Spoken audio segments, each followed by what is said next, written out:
ನನ್ನ ಕಡೆ ತನಕ ನೋಡ್ಕೋತೀನಿ ಅಂದಿದ್ಯಲ್ಲ, ಅದಾದ್ರೂ ನೆನಪಿದ್ಯಾ?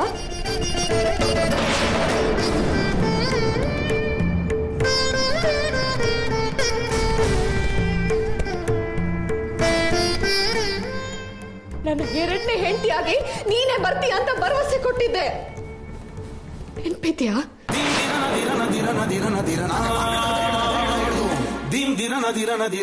ನೀನೇ ನನ್ನ ಹೆಂಡತಿ,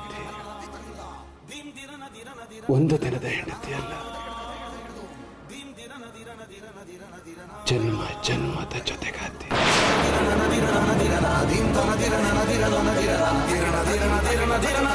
ಎಲ್ಲಿ ಕೊಟ್ಟಿದ್ದೆ ಅಂತ ನೆನ್ಪು ಮಾಡ್ಲಾ?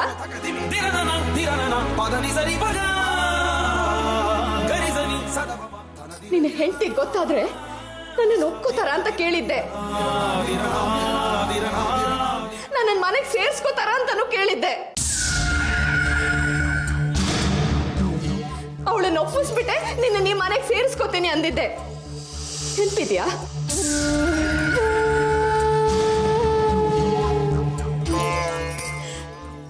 ನಿನ್ನ ಮಾತನ್ನ ನಂಬಿ ಈ ಮಗು ತಾಯಿನೂ ಆದೆ,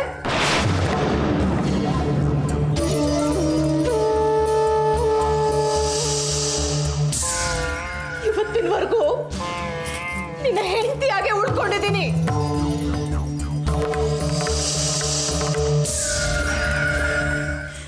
ಅವತ್ತು ನೀನ್ ನನ್ನ ಜೊತೆ ಕಳೆದ ಫಲಾನೇ ಈ ಮಗು.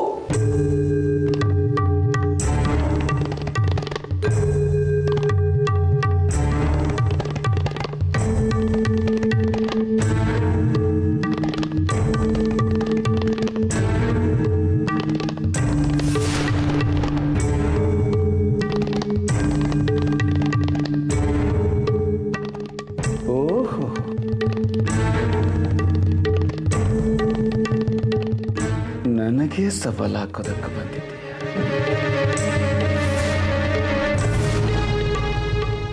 ನಿನ್ನಂತ ಎಷ್ಟೋ ಜನ ಹೆಂಗಸರು ಈ ಧರ್ಮವನ್ನು ಕೆಳೆತನ ಮಾಡಿದ್ದಾರೆ. ಒಬ್ಬೊಬ್ಬರಿಗೂ ಒಂದೊಂದೇ ರೂಮ್ ಕೊಟ್ಟರು, ಒಂದು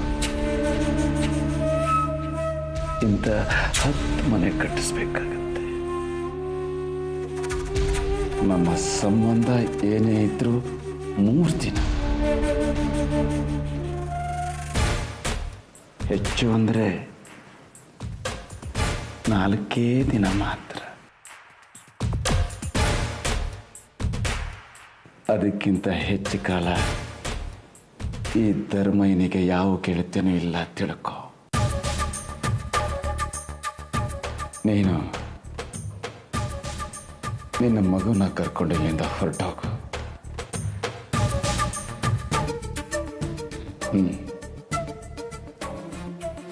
ಒಳ್ಳೆ ಮಾತಲ್ಲಿ ಹೇಳ್ತಾ ಇದ್ದೀನಿ ನಿನಗೆ. ನನ್ನ ಸೊಸೆಯ ಅಕ್ಕ ಅನ್ನೋ ಗೌರವದಲ್ಲಿ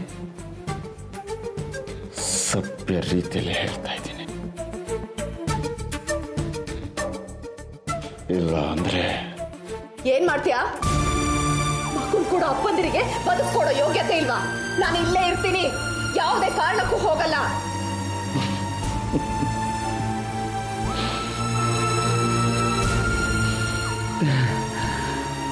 ಸರಿ ಬೇಡ, ಇಲ್ಲೇ ಇರು. ಪಾಪ ಹೆಣ್ಣು ಮಗು.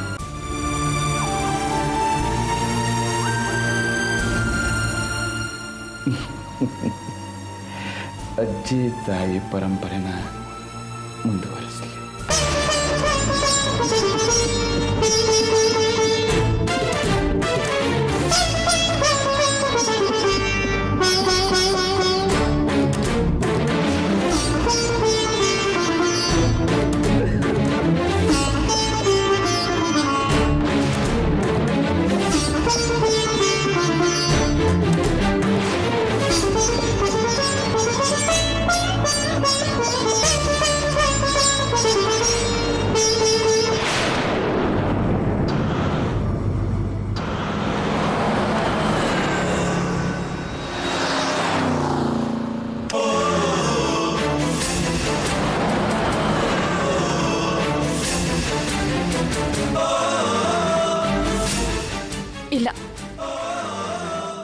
ಮಗಳು ಬಾಳು ಒಳ್ಳೇದಾಗಲ್ಲ.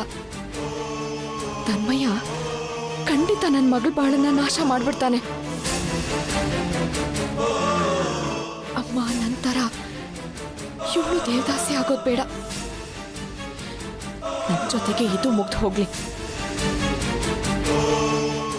ಬೇಡ, ಆ ಧರ್ಮಯ್ಯನ್ ಮನೆ ಬೇಡವೇ ಬೇಡ. ಕಂಡಕ್ಟ್ರೆ, ಏನಮ್ಮ? ಸ್ವಲ್ಪ ಬಸ್ ನಿಲ್ಸಿ. ಕಾಪಿಟಿಗೆ ಮುಂದೆ ನಿಲ್ಲಿಸ್ತೀವಿ. ಇಲ್ಲ, ನಾನು ಇಲ್ಲೇ ಇಳ್ಕೋಬೇಕು. ಸಕಲೇಶ್ಪುರ ಇನ್ನೂ ಬಂದಿಲ್ಲ. ಪರವಾಗಿಲ್ಲ, ನಾನು ಇಲ್ಲೇ ಇಳ್ಕೋತೀನಿ. ಹೊಲ್ಡನ್ ಹೊಲ್ಡನ್.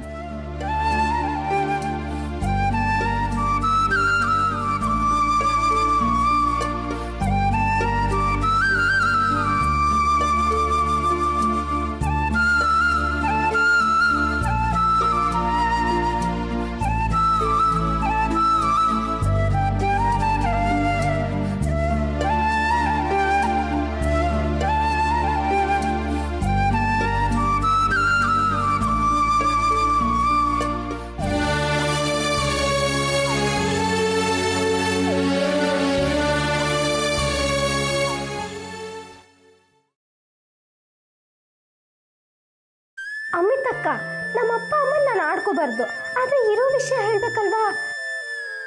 ನಮ್ಮಪ್ಪಂಗೆ ಸ್ವಲ್ಪ ಕುಡಿಯೋ ಅಭ್ಯಾಸ. ಅಮ್ಮ ಕುಡಿಯೋದು ಅಂದರೆ ಆಗಲ್ಲ. ಅಪ್ಪ ಕುಡ್ದಿದ ತಕ್ಷಣ ಸಾರ ಇದೇವ್ರು ತಲೆಗೇರಿದ ತಕ್ಷಣ ಅಮ್ಮಂಗೆ ಬಂದು ಕಾಟ ಕೊಡ್ತಿದ್ರು. ಅಮ್ಮಂಗೆ ಕುಡಿಯೋದು ಅಂದರೆ ಆಗಲ್ಲ. ಆಗ ಅಮ್ಮನ ಮೈ ಮೇಲೆ ದೇವ್ರು ಹೇಗೆ ಬರ್ತಿತ್ತು ಗೊತ್ತಾ? ಗಡ ಗಡ ಗಡ ಗಡ ಗಡ ಗಡ ಗಡ ಗಡ ಗಡ ಗಡ ಗಡ ಗಡ ಗಡ ಗಡ ಗಡ ಗಡ ಗಡ.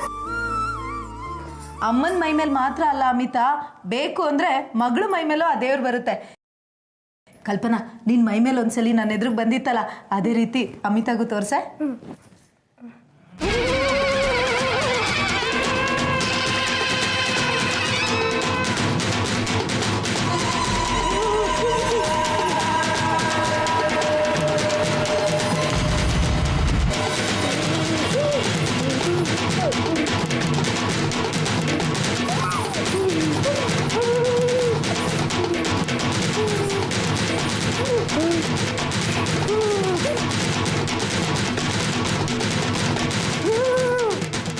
ಹೀಗೆಲ್ಲ ಆಗ್ತಿತ್ರಿ. ಮೊದಲು ಅಪ್ಪನ ತಲೆ ಮೇಲೆ ಇಷ್ಟು ಕೂದಲಿತ್ತು. ಅಮ್ಮನ ಕೈ ಕೊಟ್ಟು ಕೊಟ್ಟು ಹೀಗೆ ನೆತ್ತಿ ಮೇಲೆ ಕೂದಲೇ ಇದ್ದಂಗೆ ಆಗೋಯ್ತು ರೀ. ಏ ಕಲ್ಪನಾ, ನಿಮ್ಮ ಅಕ್ಕ ಟಿವಿ ನೋಡಿ ನೋಡಿ ಡಾನ್ಸ್ ಕಲ್ಸ್ಕೊಟ್ಟಿದ್ಲು ಅಂತ ನನ್ನ ಮುಂದೆ ಒಂದ್ಸರಿ ಆಡಿದ್ದಲ್ಲ, ಆ ಡಾನ್ಸ್ ಆಡ್ತವ್ರ ಸರ್. ನನ್ನ ಜೊತೆ ಬನ್ನಿ. ಜಾಯ್ನ್ ಆಗ್ತೀನಿ, ಆಡು. ಮಾಡಿ.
ऐसी उदासी बैठी है दिल पे, हंसने से घबरा रहे।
ದೇವದಾಸಿಯರಿಬ್ರು ತುಂಬ ಖುಷಿಯಾಗಿದ್ದೀರಿ.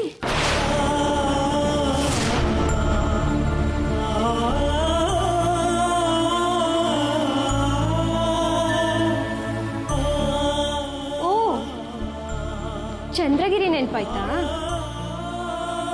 ಅರ್ಚನಾ, ಹೀಗೆಲ್ಲ ಮಾತಾಡಬಾರ್ದು. ಯಾಕೆ? ನಾನೇನು ತಪ್ಪು ಮಾತಾಡಿದೆ? ಇರೋ ವಿಷಯ ತಾನೇ. ನಿನ್ನ ಮಾತಿನಿಂದ ಇನ್ನೊಬ್ರನ್ನ ನೋಯಿಸೋದು ಸರಿ ಅಲ್ಲ. ನಾನು ಬೇರೆ ಯಾವ ಅರ್ಥದಲ್ಲೂ ಮಾತಾಡ್ಲಿಲ್ಲಪ್ಪ. ಇರೋ ವಿಷಯನ ನೇರವಾಗಿ ಹೇಳ್ದೆ ಅಷ್ಟೇ. ನೀನು ನೇರವಾಗಿ ಹೇಳ್ದೋ ಡೊಂಕಾಗಿ ಹೇಳ್ದೋ ಅದೆಲ್ಲ ಬೇಕಾಗಿಲ್ಲ. ನಿನ್ನ ಮಾತಿಂದ ಅಮಿತಾ ಮನಸ್ಸಿಗೆ ನೋವಾಗಿದೆ. ಇಂಥ ವಿಷಯದಲ್ಲಿ ತಮಾಷೆ ಸರಿಯಲ್ಲ. ಸರಿ, ತಮಾಷೆ ಬೇಡ, ಸೀರಿಯಸ್ ಆಗಿ ಮಾತಾಡ್ತೀನಿ. ಸೀರಿಯಸ್. ಹೋಗೆ ಬೇಗ. ಬಚ್ಚಲ್ ಮನೆ ಒಲೆಗೆ ಬೆಂಕಿ ಹಾಕೋದಿಕ್ಕೆ ಅತ್ತೆ ಅವಾಗ್ಲಿಂದ ಕರಿತಾ ಇದಾರೆ. ನೀನೀಗ ಕೋಣೆ ಸೇರ್ಕೊಂಡು ಶೋ ತೋರಿಸ್ತಾ ಇದ್ಯಾ? ನಿನಗೆ ಮೈ ಮೇಲೆ ದೆವ್ವ ಬೇರೆ ಬರುತ್ತಾ? ಇನ್ ಸ್ವಲ್ಪ ಹೊತ್ತಲ್ಲಿ ಹೋಗ್ಲಿಲ್ಲ ಅಂದ್ರೆ ಅತ್ತೆ ಬಂದು ದೆವ್ವ ಬಿಡಿಸ್ತಾರಷ್ಟೇ. ಹೋಗೋ.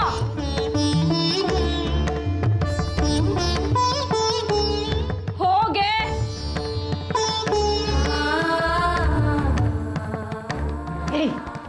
ಕಲ್ಪನಾ ಏನು ಈ ಮನೆ ಕೆಲಸದವಳೇನೆ? ನನ್ಗೇನ್ ಗೊತ್ತು? ಅತ್ತೆ ಕರಿತಾ ಇದ್ರು, ಅದಕ್ಕೆ ಬಂದು ಹೇಳ್ದೆ.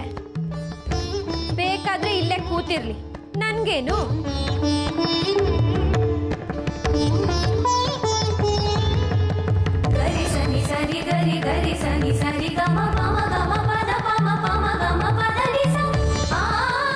ಅಮಿತಾ, ನಿನ್ನ ಹತ್ರ ಸೀರಿಯಸ್ ಆಗಿ ಒಂದು ವಿಷಯ ಕೇಳಬೇಕು. ದೇವದಾಸಿಯಾಗಿ ಮಾಡ್ತಾರಲ್ಲ, ಅದು ಹೇಗೆ? ಅದ್ರ ಬಗ್ಗೆ ತಿಳ್ಕೋಬೇಕು ಅಂತ ನನಗೆ ತುಂಬಾ ಕುತೂಹಲ. ಸರಿಯಾದ ಮಾಹಿತಿ ಗೊತ್ತಿರೋದು ನೀನೊಬ್ಳಿಗೆ ಅಲ್ವಾ? ಹೇಳ್ತೀಯಾ?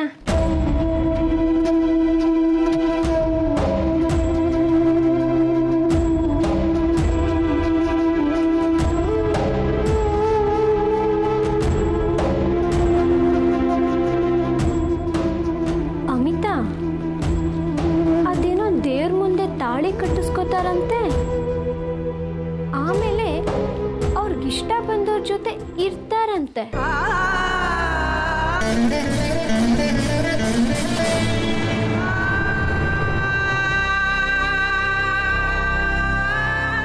ಅವರು ಬೇಡ ಅನ್ಸಿದ್ರೆ ಬೇರೆಯವ್ರ ಜೊತೆನೂ ಅಂತೆ.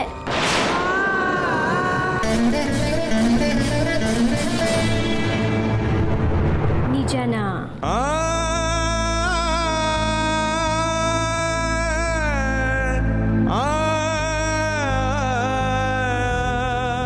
ನಿನ್ಗೂ ತಾಳಿ ಕಟ್ಟಿದ್ರಲ್ಲ, ತೋರ್ಸೆ.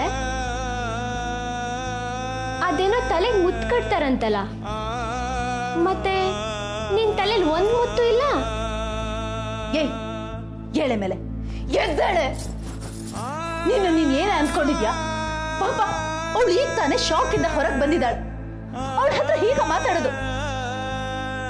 ಏನೋ ಹೊಸದಾಗ ಮನೆಗೆ ಬಂದಿದ್ಯಾ ಅಂತ ಅನ್ಕೊಂಡು ಸುಮ್ಮನೆ ಇದ್ರೆ ಆಗ್ಲೇ ಬಾಲ ಬಿಚ್ತಾ ಇದ್ಯಾ? ಅರೆ, ನಾನೇನ್ ಕೇಳ್ಬಾರ್ದು ಕೇಳ್ದೆ. ಅಮಿತಾ ನಿಮ್ಗೆ ಹೇಗೋ ನನ್ಗೂ ಹಾಗೆ. ಇಲ್ಲ,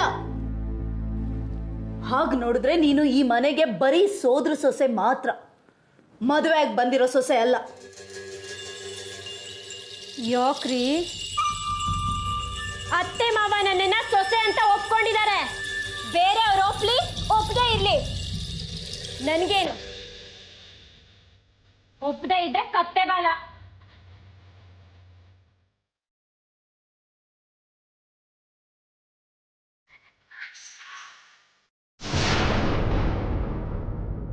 ಕಂಡೋರ್ ದೊಡ್ಡನ್ ಮುಳುಗಿಸಿ ಯಾರ್ಯಾರ್ದೋ ಜೊತೆ ಓಡ್ ಹೋದೋಳಲ್ಲ ನಾನು.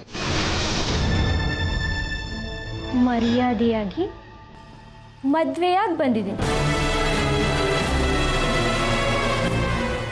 ನನ್ನ ವಿಷಯ ಟಿವಿನಲ್ಲೆಲ್ಲ ರಂಗಾಗಿ ಬಂದಿಲ್ಲ, ಗೊತ್ತಾಯ್ತಾ?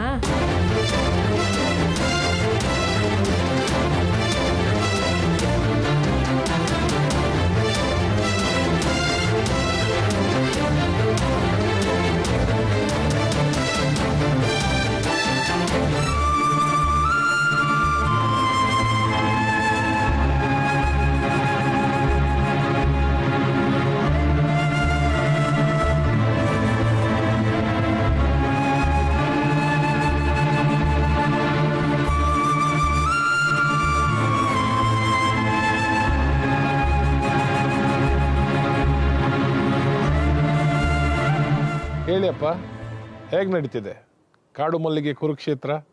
ಅಲ್ಲ, ಎಂಥ ಬೇಜವಾಬ್ದಾರಿ ಮನುಷ್ಯನಯ್ಯ ನೀನು. 2 ದಿನದಲ್ಲಿ ಬರ್ತೀನಿ ಅಂತ ಹೇಳಿದವನು ಈ ಕಡೆ ಪತ್ತನೇ ಇಲ್ಲ. ಇಲ್ಲಿ ದೊಡ್ಡ ಯುದ್ಧನೇ ನಡೀತಿದೆ. ಅದಕ್ಕೆ ಕುರುಕ್ಷೇತ್ರ ಅಂದಿತ್ತು. ಎಲ್ಲಿವರೆಗೆ ಬಂತು?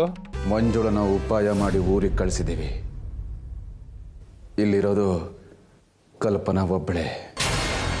ಅವಳನ್ನ ಹೇಗಾದ್ರೂ ಮಾಡಿ ಇಲ್ಲ ಅನ್ಸ್ಬಿಟ್ರೆ ಎಲ್ಲಾದ್ರೂ ಸಾಗಿಸ್ಬಿಡೋಣ ಅಂತ ಕೆಲ್ಸಕ್ಕಂತಾನೆ ಬೇರೆ ಜನ ಇದ್ದಾರೆ. ನೋಡು, ಈ ಅಡ್ಡ ಕಸಬುಗಳೆಲ್ಲ ಪ್ರಯೋಜನ ಇಲ್ಲ. ಈ ಸಾರಿ ಏನೇ ಮಾಡಿದ್ರು ಅದು ಸರಿಯಾಗಿರಬೇಕು. ಇವತ್ತು ಕಳಿಸೋದು ಮತ್ತೆ ನಾಳೆ ವಾಪಸ್ ಬರೋದು ಆಗಬಾರ್ದು. ಈ ಸಾರಿ ಯಾವುದೇ ಕಾರಣಕ್ಕೂ ನಾವು ಸೋಲಬಾರದು. ಅಂದ್ರೆ ಅವಳು ವಾಪಸ್ ಬರೆದಿರೋ ಜಾಗಕ್ಕೆ ಕಳಿಸ್ಬೇಕು ಅಂತಾನ? ಹೌದು, ಈಗ ಉಳಿದಿರೋದೇ ಆ ದಾರಿ. ಆದರೆ ಯಾವುದೇ ಕಾರಣಕ್ಕೂ ಅವಳನ್ನ ಕಳಿಸುವ ಜಾಗ ಮಾತ್ರ ಯಾರಿಗೂ ಗೊತ್ತಾಗಬಾರ್ದು ಗುರು. ಅವಳು ಹೆಣನೂ ಸಿಗಬಾರ್ದು. ಅದಕ್ಕೆ ಏನಂತೆ, ನಮ್ಮ ಚಿಕ್ಕಮಗಳೂರು ಜಿಲ್ಲೆಯಲ್ಲಿ ಬೇಕಾದಷ್ಟು ಜಾಗಗಳಿದೆ. ಚಾರ್ಮಾಡಿ ಘಾಟಿ ನಮ್ಗೆ ಹತ್ರದಲ್ಲೇ ಇದೆ ತಾನೆ. ಆದಷ್ಟು ಬೇಗ ಹುಡುಕು. ಮಂಜುಳ ಬರೋದ್ರೊಳಗೆ ಈ ಕೆಲಸ ಮುಗಿಬೇಕು. ಕಲ್ಪನಾ ಇಲ್ಲ ಆರಾಮಾಗಿದ್ದಾಳೆ ಅಂತ ಅವಳು ಬೇಗ ಬರಲ್ಲ. ಆದ್ರೆ ನಮ್ಮ ಕೆಲಸ ನಿಧಾನ ಆಗಬಾರದು.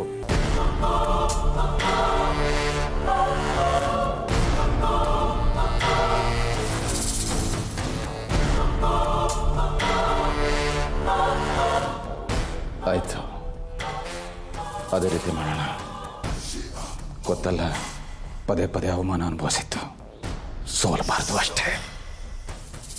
ಮಂಜುಳ, ಕಲ್ಪನಾ ಮತ್ತೆ ಈ ಕಾಡು ಮಲ್ಲಿಗೆ ಎಷ್ಟೆಷ್ಟು ಹತ್ರ ಸುಳಿಬಾರದು, ತಲೆನೂ ಹಾಕಬಾರದು. ಅರ್ಥ ಆಯ್ತಾ?